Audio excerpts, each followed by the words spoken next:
Bonjour, bienvenue sur Mosaïque et bonjour Frédéric Ancel. Bonjour, bonjour. Merci d'être avec nous donc une nouvelle fois pour un point sur la situation en Israël. Il y a 6 mois, Frédéric Ancel, vous nous disiez à propos de la guerre à Gaza que nous en étions au milieu du gué. Où en est-on aujourd'hui, 6 mois après? Est-ce qu'on peut considérer que le gué est en passe d'être franchi?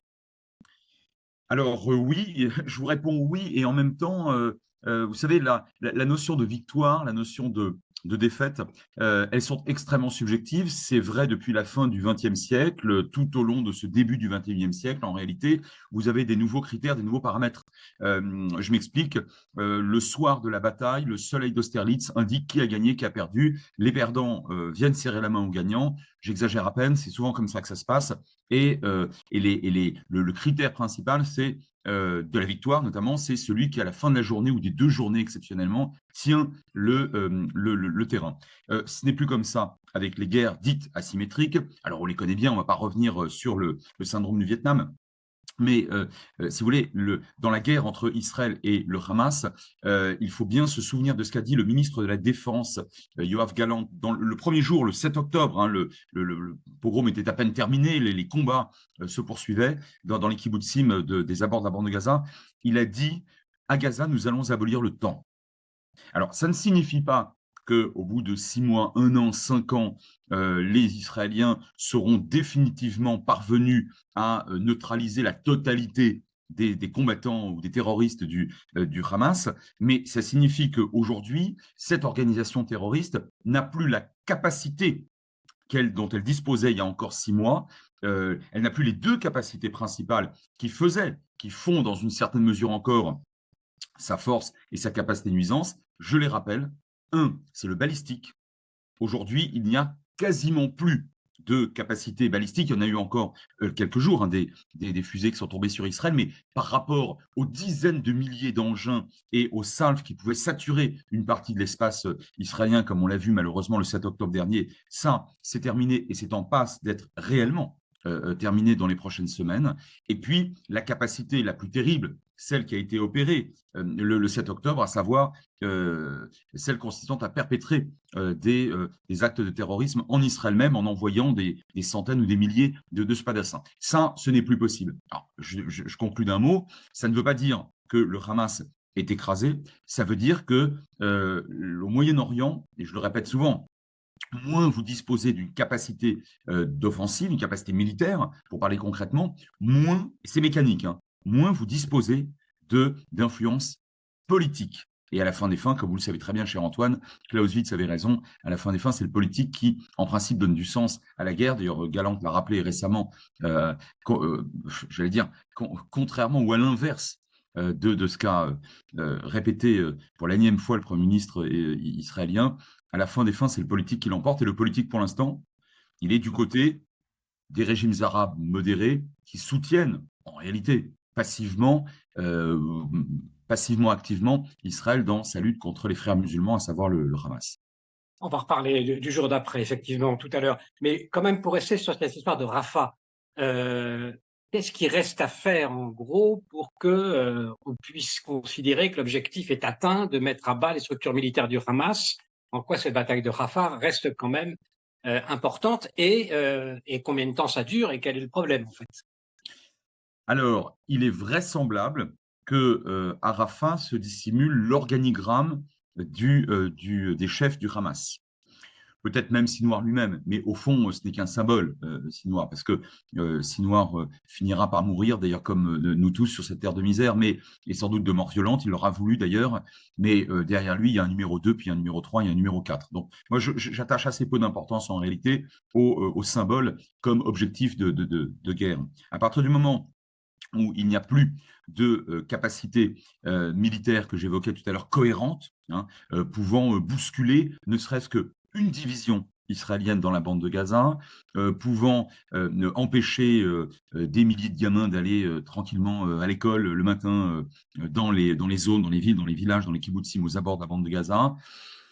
On considérera évidemment, tant que cette capacité existera, je veux dire, je reprends ma phrase, évidemment, on considérera que le Hamas n'est pas totalement achevé. Mais ce qui se passe, à Rafah aujourd'hui, c'est ça, c'est la dernière grande bataille en réalité. Alors, un point sur le plan militaire, elle ne peut pas être menée de la manière dont ont été menées les premières batailles ou les premiers assauts israéliens au nord de la bande de Gaza, les premières semaines de la guerre, c'est-à-dire via des bombardements Pour aériens quelle raison? massifs.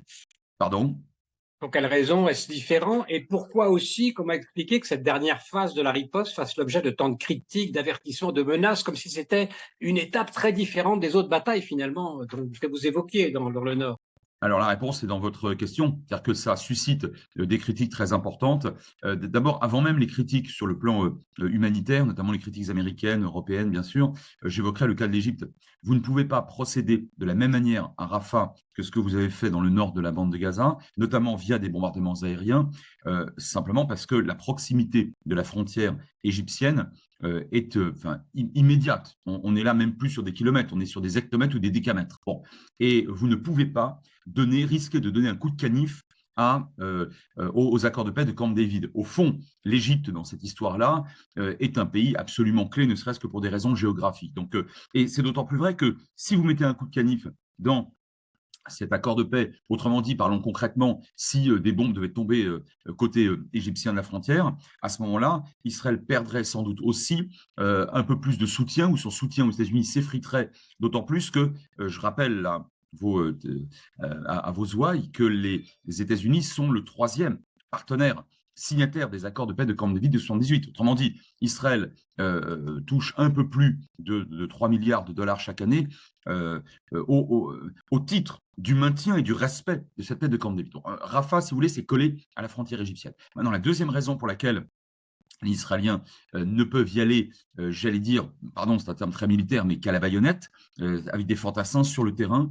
décamètre par décamètre, c'est parce que les États-Unis et l'Europe, notamment, sur le volet humanitaire de la guerre, ont lancé des avertissements à Israël sur le mode, là maintenant, c'est la ligne rouge, c'est fini. On ne peut plus maintenant, vous ne pouvez plus procéder organiser votre riposte après le massacre du 7 octobre de la même manière que vous l'avez fait dans le reste de la bande de Gaza. Pourquoi? Parce qu'à Rafah, et dans la zone méridionale de la bande de Gaza, il y a un peu plus d'1 million, peut-être 1,5 million de réfugiés palestiniens qui vivent dans des conditions extrêmement difficiles. Et de ce point de vue-là, il faut bien qu'on se souvienne que dans les guerres modernes, vous avez deux dimensions, la dimension humanitaire et la dimension politique.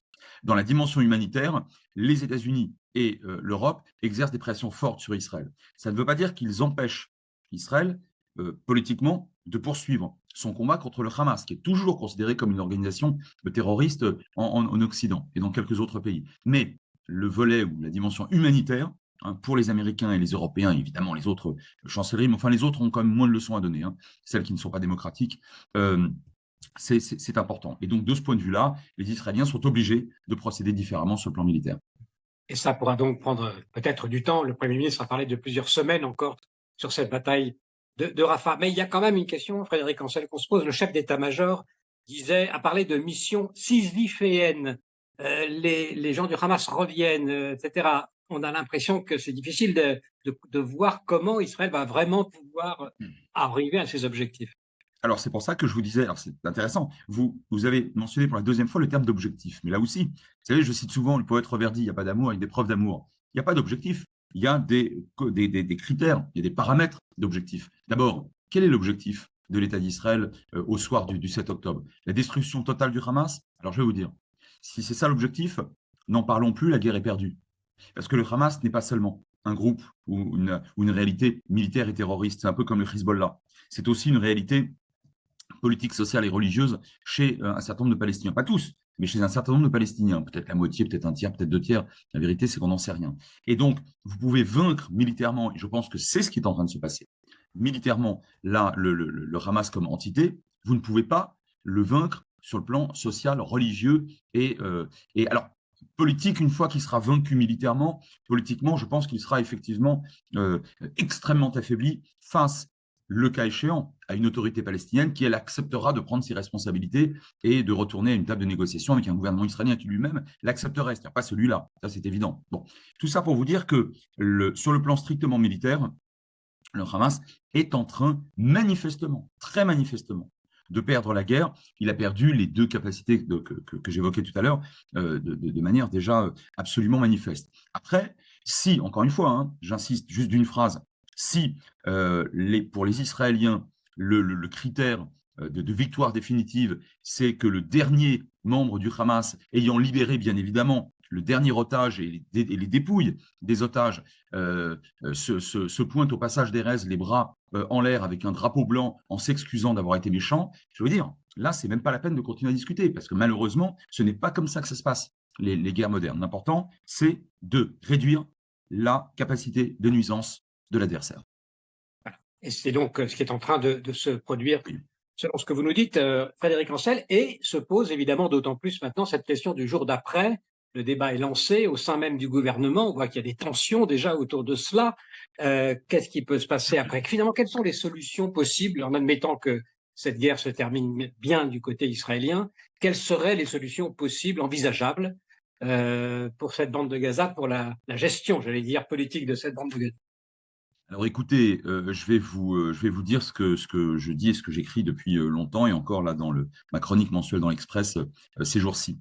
Il y a deux possibilités, j'en vois pas trois.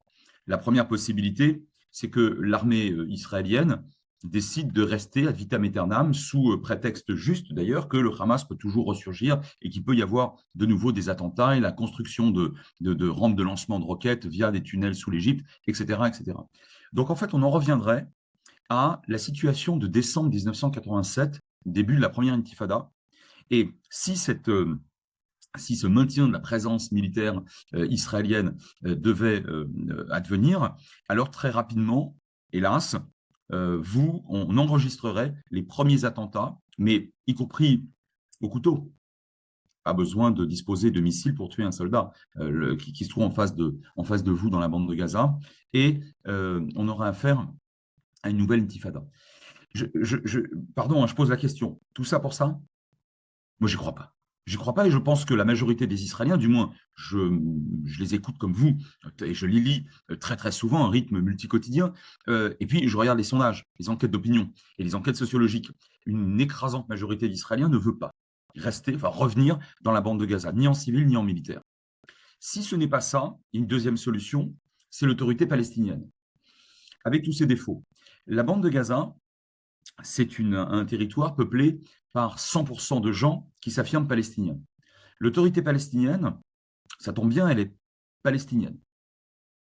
Il se trouve que depuis les accords d'Oslo, et même très concrètement depuis exactement mai 1994, date à laquelle d'ailleurs Bouammar alias Yasser Arafat à l'époque est revenu, et le 4 juillet dans la bande de Gaza précisément, eh bien l'autorité palestinienne, c'est la seule entité politique reconnue par les Nations Unies, par Israël bien évidemment aussi, par définition, pour représenter les Palestiniens. C'est pas le Hamas, on est bien d'accord, c'est l'autorité palestinienne. Alors, si ce n'est pas l'autorité palestinienne, soutenue non plus par l'argent toxique et par la volonté toxique du Qatar, mais par des régimes modérés sur cette question, c'est-à-dire les Émirats arabes unis, l'Arabie saoudite, la Jordanie et l'Égypte, soutenus bien évidemment par un Biden s'il était réélu, et par les Européens, et par vos impôts et les miens, si ce n'est pas l'autorité palestinienne qui revient gérer à des conditions sécuritaires évidemment tout à fait drastiques, établies par les Israéliens et les Occidentaux, alors il n'y a pas de troisième solution.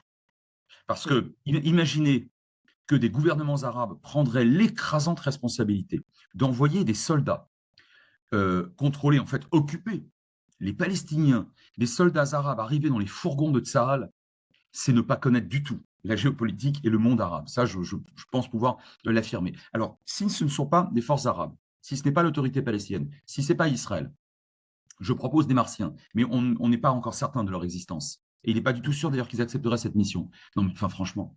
Vous voyez, moi, je vous dis d'un mot. Moi, en tant que géopolitologue, ce que je combats, c'est la pensée magique. Lorsque le Premier ministre israélien dit il n'y aura ni Hamas, ni autorité palestinienne dans la bande de Gaza, très bien, quoi d'autre? Et il ne le dit pas. On est donc dans la pensée magique. Cela dit, Frédéric Ancel, derrière, il y a tout de même cette perspective de créer les conditions de renouveler en quelque sorte Oslo, la solution à deux États. Et vous parliez des sondages des Israéliens. Là, il semble que la majorité d'Israéliens ne soit pas forcément favorable à cette solution. Alors là, on est dans une espèce d'impasse, on va dire, en tout cas sur le plan politique.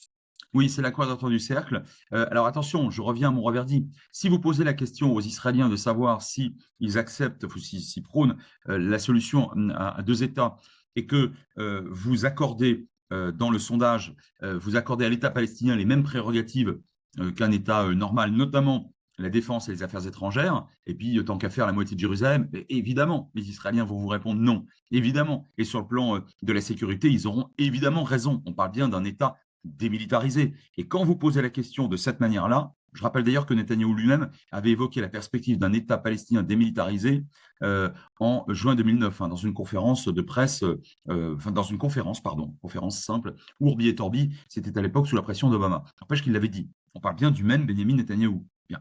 Donc quand vous évoquez un État moins, en quelque sorte, c'est-à-dire avec des rectifications de frontières substantielles, les fameux blocs de Yishouvim qui resteraient du côté israélien, lorsque vous évoquez une démilitarisation de cet État, lorsque vous évoquez une nécessaire, un lien économique, commercial, un tissu économique et commercial extrêmement étroit, ce qu'avait d'ailleurs prôné l'ONU dès 1947, là, vous aboutissez à tout de même, vous obtenez des réponses qui sont moins catégoriques en défaveur de la solution à deux États. Et puis, entre parenthèses, jusqu'à présent, ce que l'autorité palestinienne a montré aux citoyens israéliens, c'était essentiellement par la voix de son président, des discours de nature négationniste.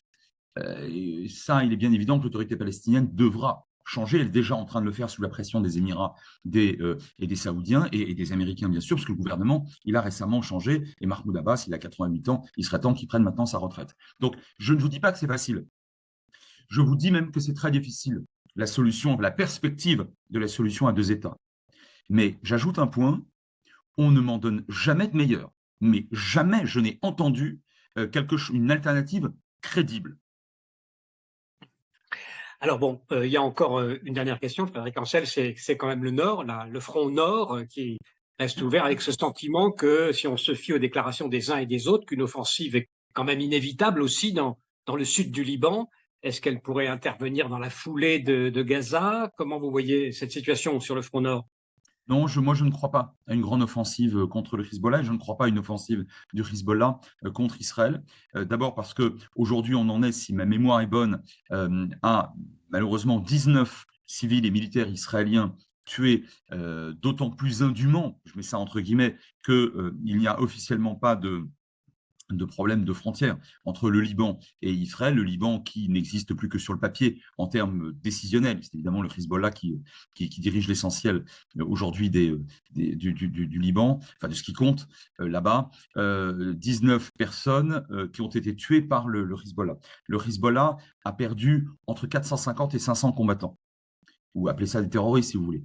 Le problème du Hezbollah, c'est qu'il est relativement pragmatique. Alors, il est extraordinairement méchant, mais il est très violemment antisioniste, mais il est pragmatique, contrairement au Hamas, dont la direction militaire s'est illustrée par un fanatisme apocalyptique au dernier degré. Bon, et il va en mourir.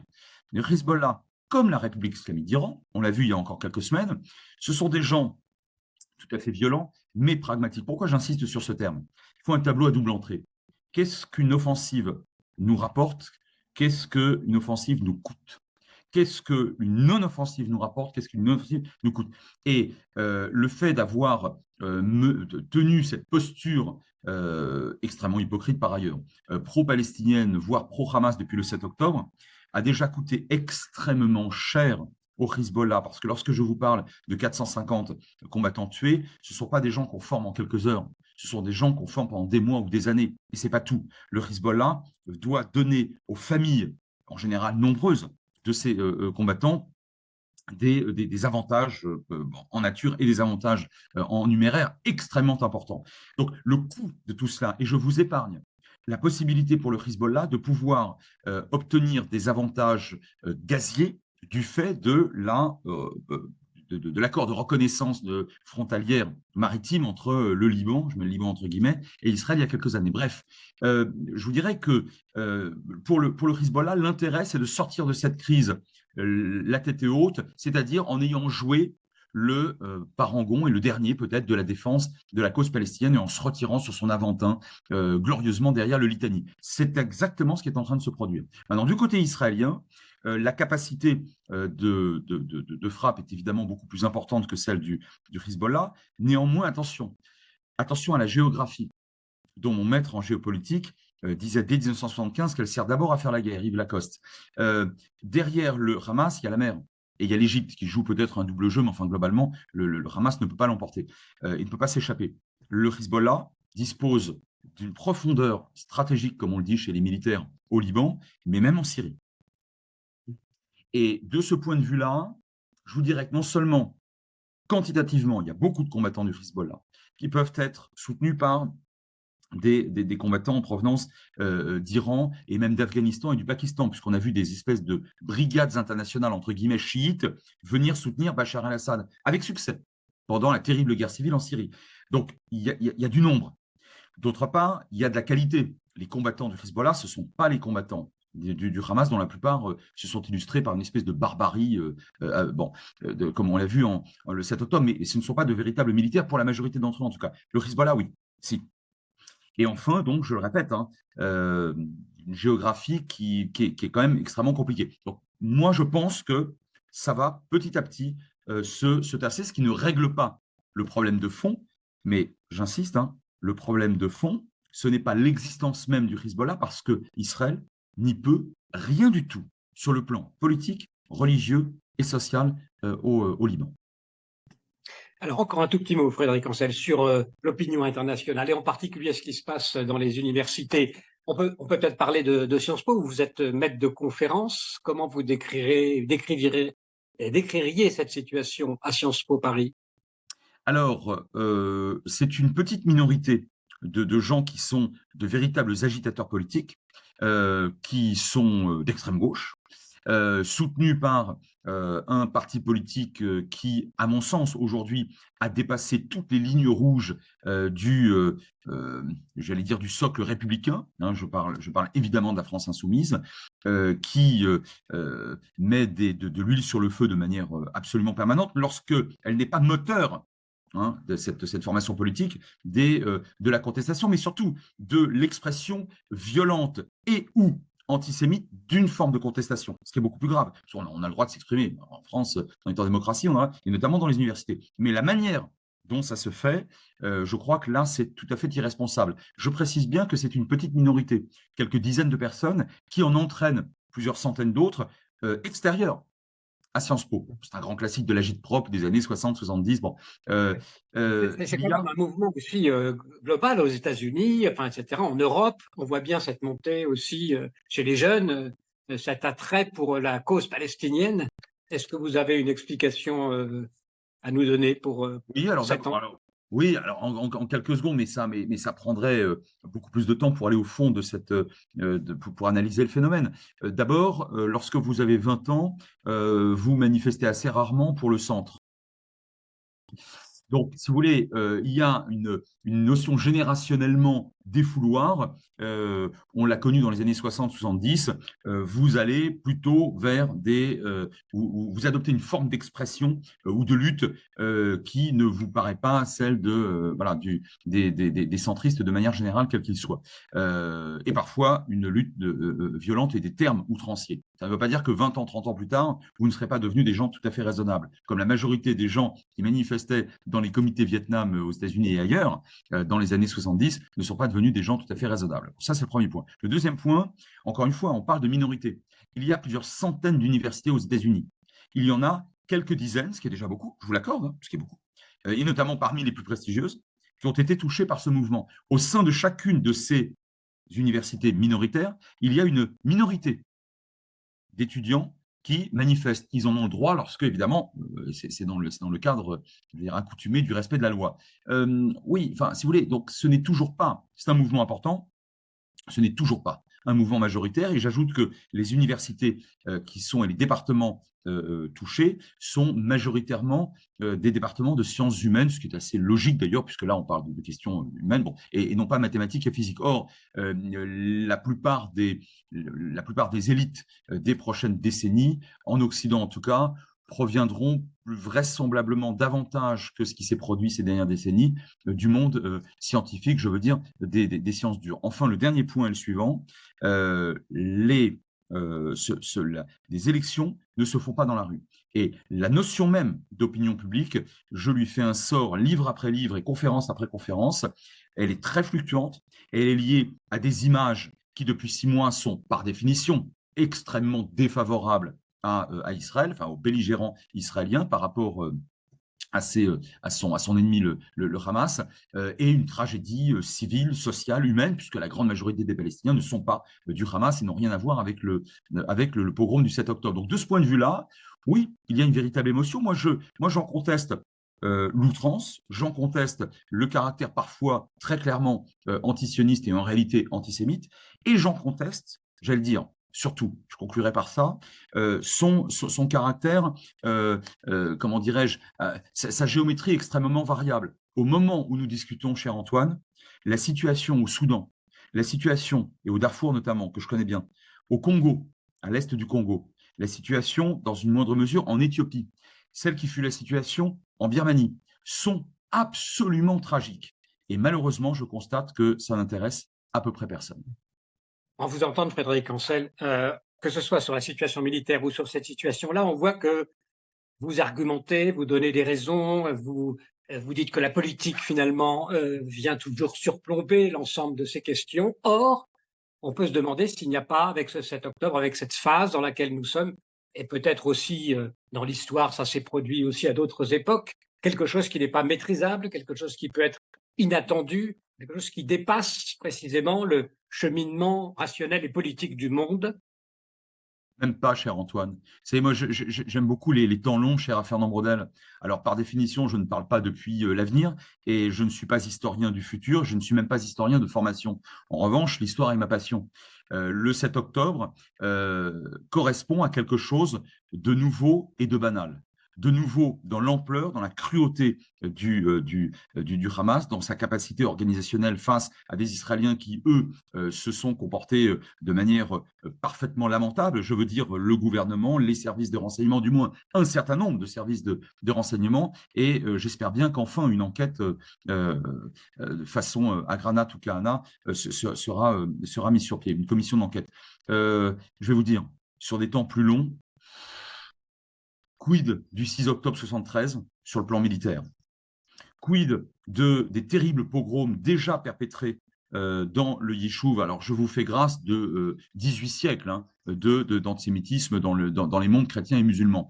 Je vous dirais que dès les années 20, 30, 40 encore, bien sûr, 47, 48, il y avait déjà eu des pogroms très importants. Maintenant, sur les questions internationales, oui, ben, la guerre du Liban, vous vous en souvenez très bien quand même, cher Antoine Mercier, en 82, le monde entier, du moins une grande partie du monde, des chancelleries, mais également des opinions publiques, protestant contre Israël, notamment après le massacre perpétré à Sabra et Shatila par des phalangistes chrétiens.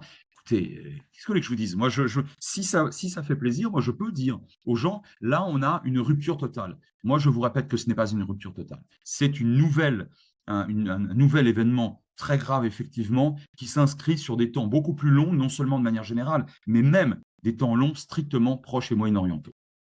Voilà. Et vous restez donc avec l'Ecclésiaste. Rien de vraiment nouveau sous le soleil. Absolument. Merci beaucoup. Merci Frédéric Ancel d'avoir accepté de répondre aux questions de Mosaïque. Merci pour votre attention à tous. Merci beaucoup d'avoir écouté cette vidéo et pour suivre nos prochaines interviews, eh bien, vous pouvez vous abonner à Mosaïque. C'est très simple, il suffit de cliquer sur le bouton ci-dessous.